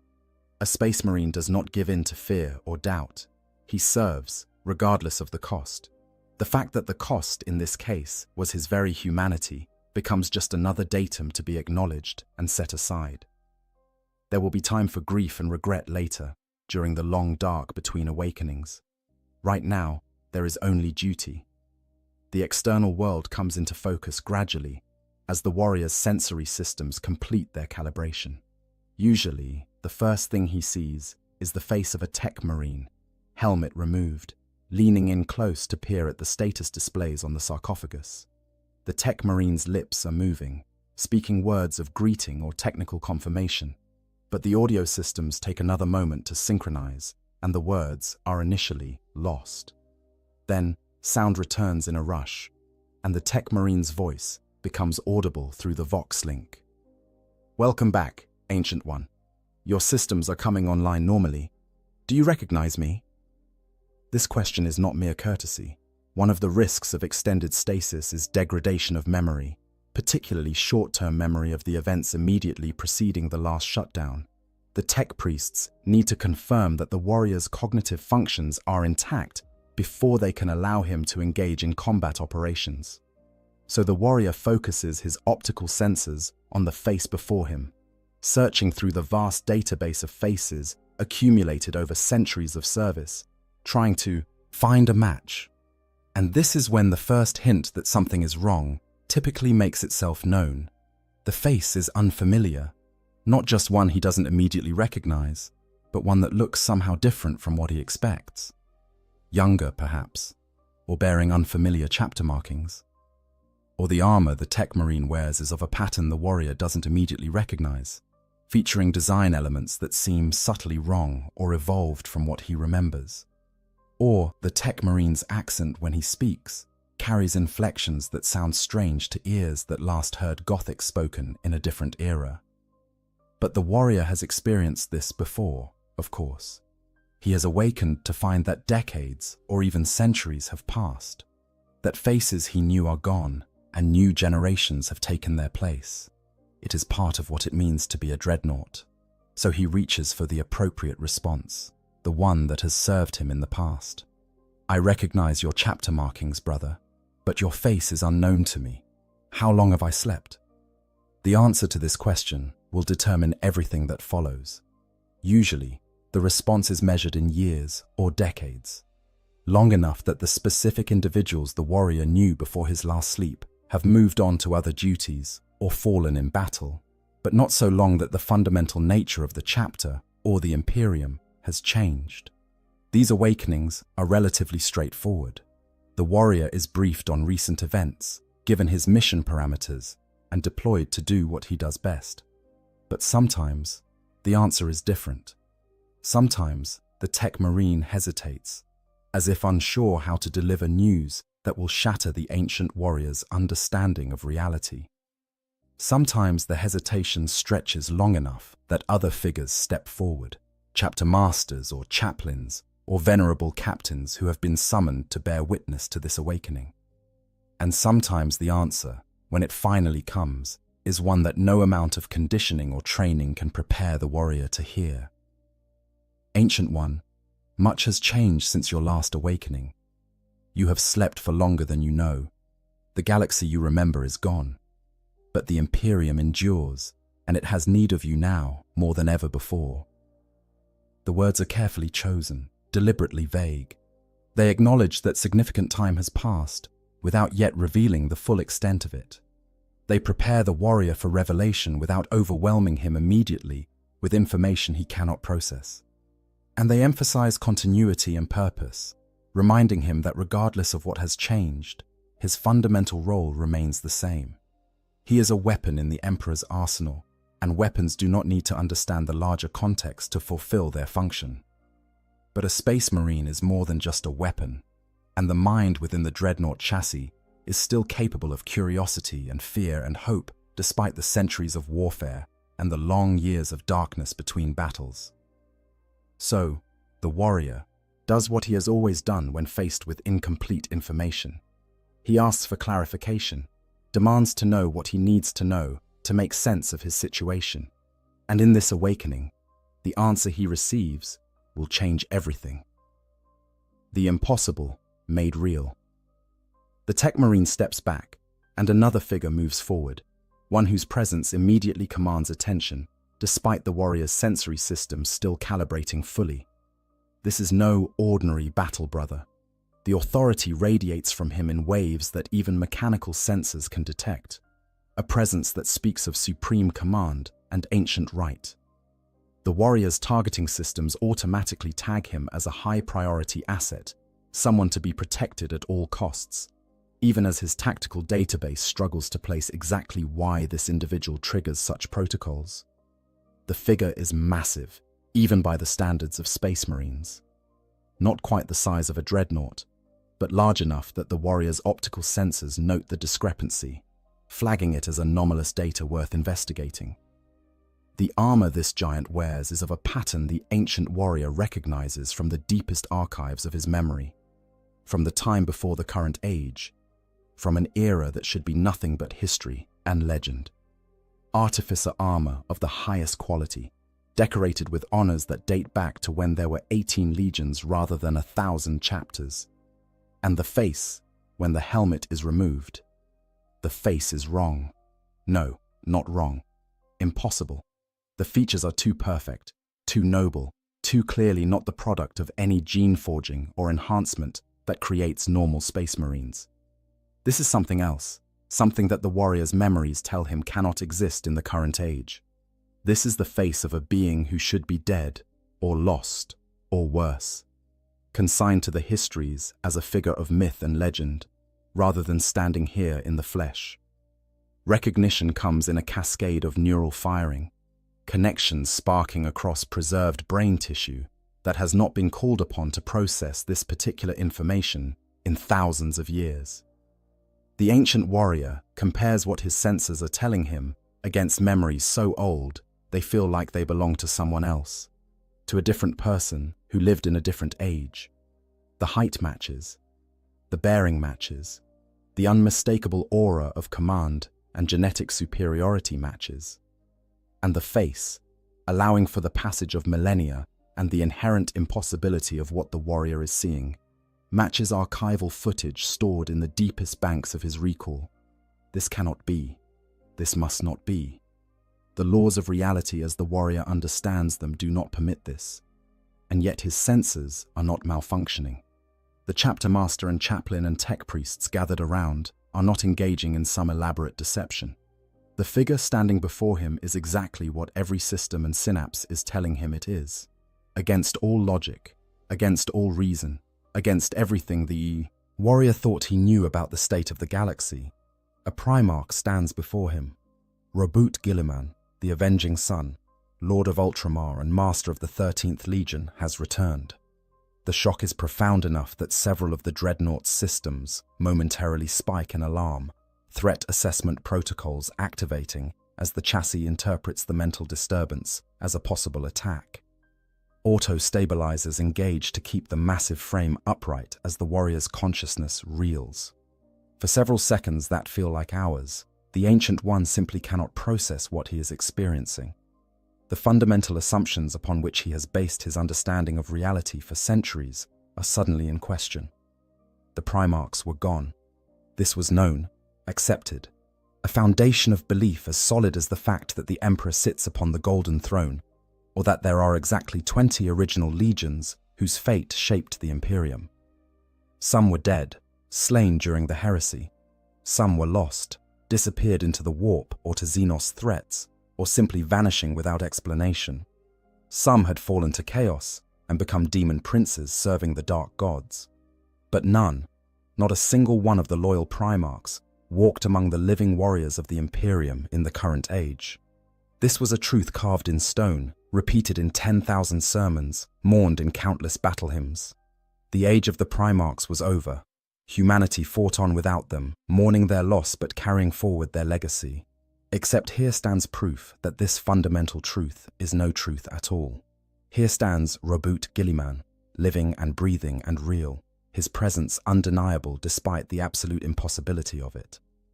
And if this truth can be overturned, what other assumptions might also be false?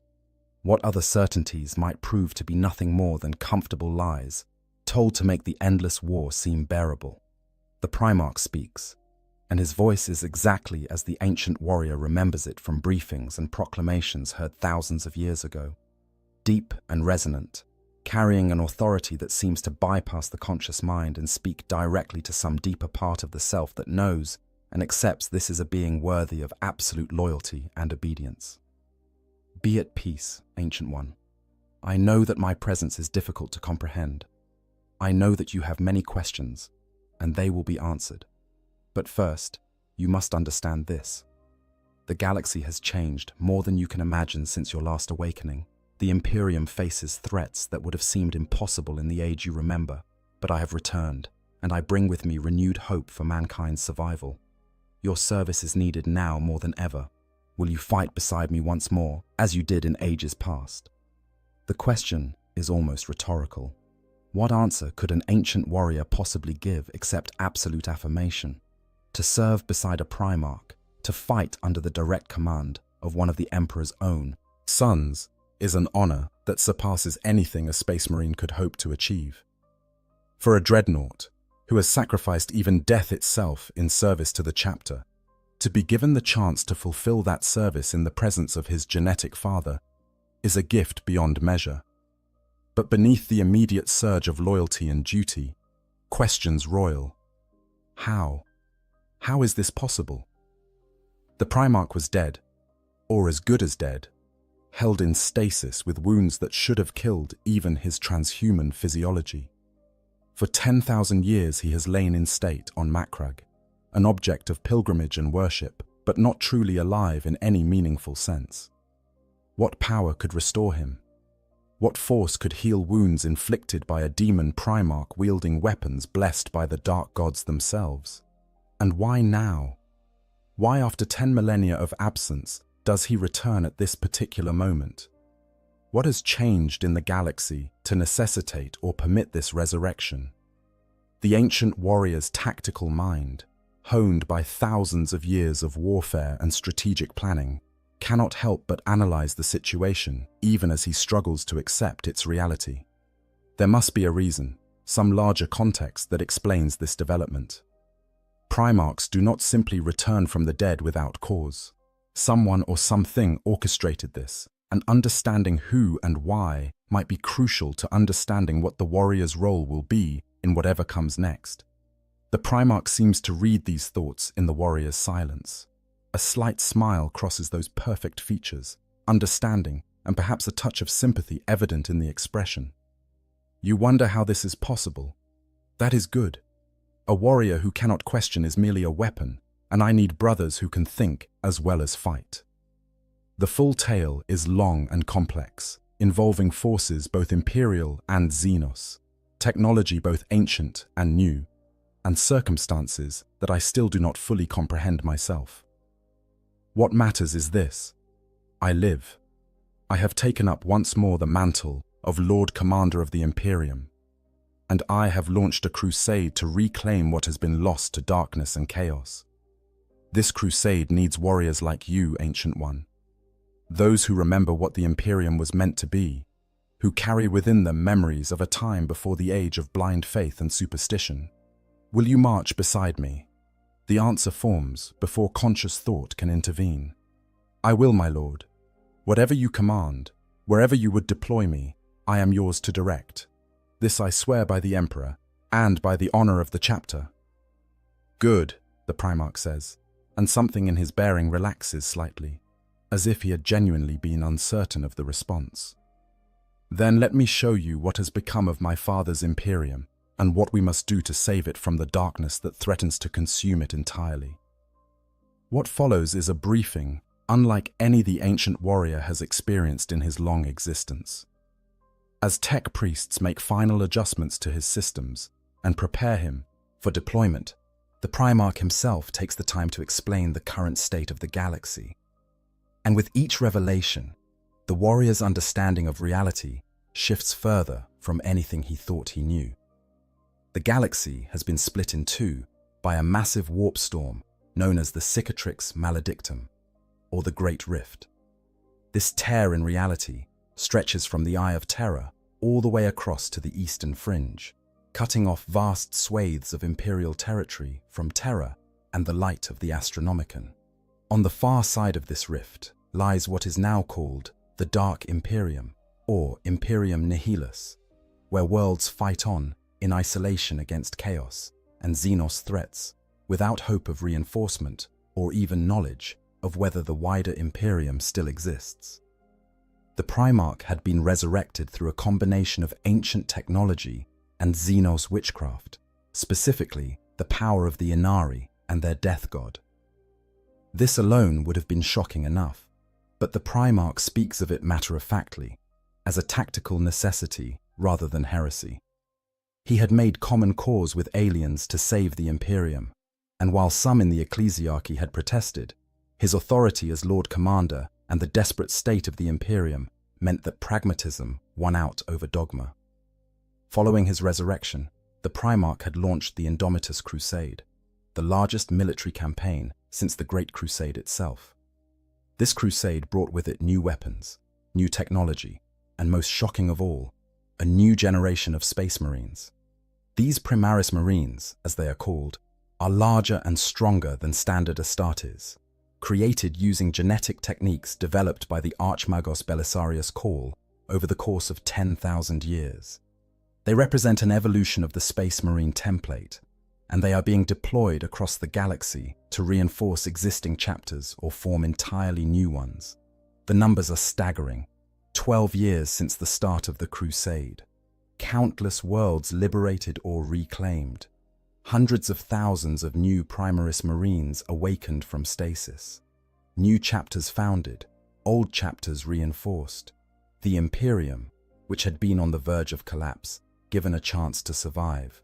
And at the center of it all, directing the massive war effort with the strategic genius that made him legendary, stands Roboute Guilliman himself. The ancient warrior tries to process all of this, to fit these new facts into his understanding of the galaxy and the Imperium. But the sheer scope of the changes is overwhelming. He has slept through the most significant events in 10,000 years, missed the resurrection of a Primarch and the launch of a crusade that might determine the survival or extinction of humanity itself.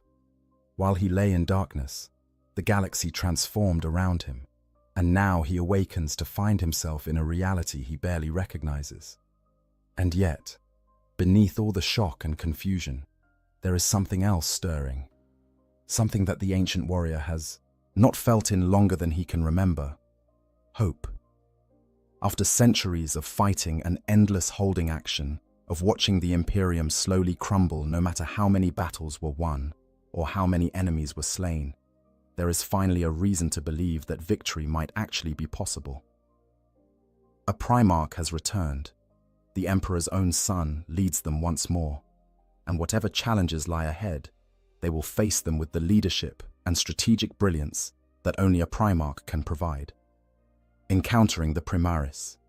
The first time the ancient warrior sees a Primaris Marine up close, his initial reaction is confusion.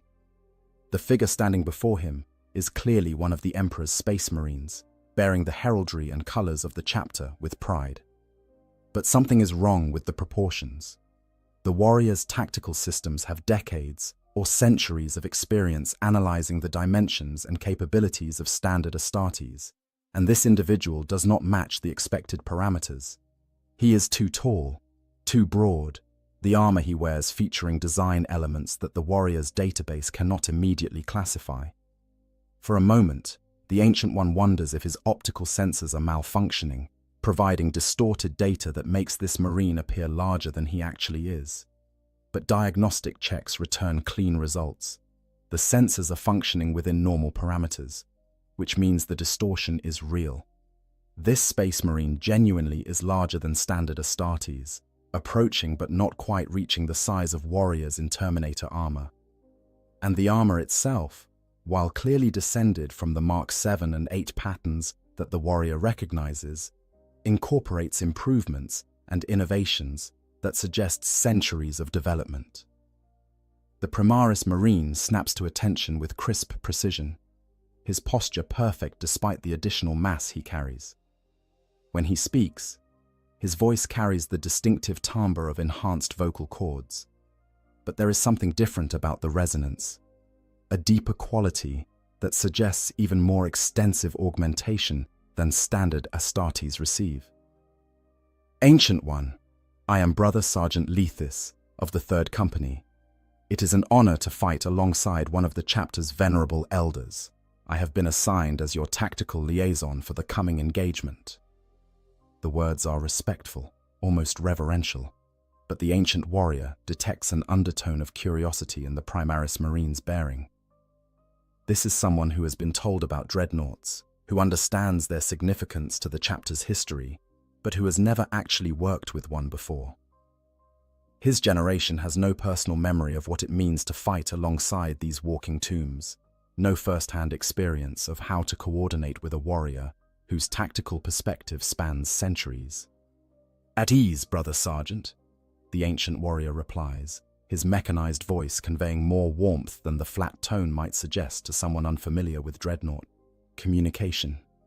I am called Honorus, though that name has not been spoken in longer than I care to contemplate. You say you are Primaris. I confess I do not fully understand what that designation entails beyond the obvious physical differences. Brother Sergeant Lethis relaxes slightly, though his posture remains parade ground perfect. We are the result of 10,000 years of genetic research, Ancient One.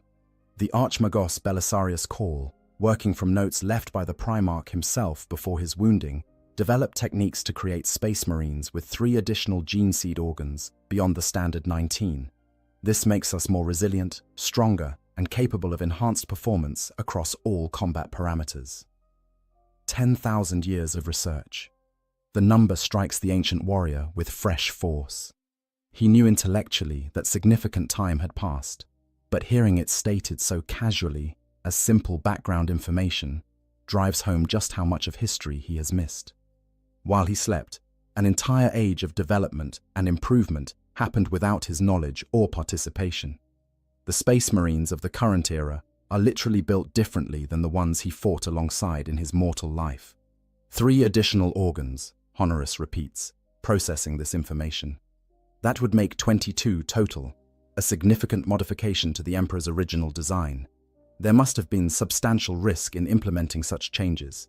The gene seed is sacred, not to be tampered with lightly. Indeed, Ancient One, but the Primarch himself endorsed these modifications, having planned for them since before the heresy. And the crisis facing the Imperium was dire enough that risks had to be taken. Many chapters were hesitant to accept Primaris reinforcements at first, questioning whether we were truly their brothers or something alien wearing their colors. But battle has proven our loyalty and capability. We are Space Marines, as our firstborn brothers are, and we serve the Emperor and the Imperium without reservation. The term, firstborn, catches Honorus's attention. So that is what the standard Astartes are called now, in contrast to these new Primaris. Not a particularly flattering designation, implying as it does that the originals are somehow lesser or outdated. But then again, perhaps that implication is accurate. If these Primaris truly are superior in combat capability, if their additional organs and enhanced physiology make them more effective warriors, then the firstborn designation might simply be honest recognition of obsolescence. The ancient warrior considers his own situation in light of this revelation. If standard Astartes are now considered the lesser option, how does a dreadnought fit into the hierarchy? Is he even more obsolete than firstborn Marines, a relic of an older age whose only value lies in historical knowledge? Or does his experience and the massive firepower of his chassis compensate for being built on outdated genetic templates? These are not comfortable thoughts, but Honorus has never shied away from uncomfortable truths. I see, he says carefully. And how do your fellow primarists regard dreadnoughts? Do they view us as honored ancestors, or as outdated weapon systems maintained out of tradition rather than practical necessity? The question is more pointed than Honoris intended, but Brother Sergeant Lethis takes no offense. If anything, he seems to appreciate the directness. With the deepest respect, Ancient One, we Primaris may be new to the chapter, but we were raised on the histories and traditions that make the chapter what it is. We know that every dreadnought represents not just a powerful weapon, but a living link to the past, a repository of wisdom and experience that cannot be replicated. You have fought battles we have only read about in historical records. You have seen the Imperium at different stages of its existence, witnessed how it has changed and evolved. That perspective is invaluable, regardless of whether your chassis matches current technical specifications. The words sound sincere, and Honoris's analytical systems detect no markers of deception in Lethis's tone or bearing. The Primaris genuinely seems to believe what he is saying. But belief and reality do not always align, especially when discussing the value of ancient relics in a modern war. The true test will come in combat, when Honoris can observe firsthand how these new Space Marines fight, how they coordinate with older equipment and warriors, whether they truly respect the Dreadnought's tactical input, or simply humor the Ancient One while making their own decisions. Then let us fight together, Brother Sergeant Lethis, and judge each other by our actions rather than our origins. Whatever genetic differences exist between us, we both serve the same cause under the same Primarch.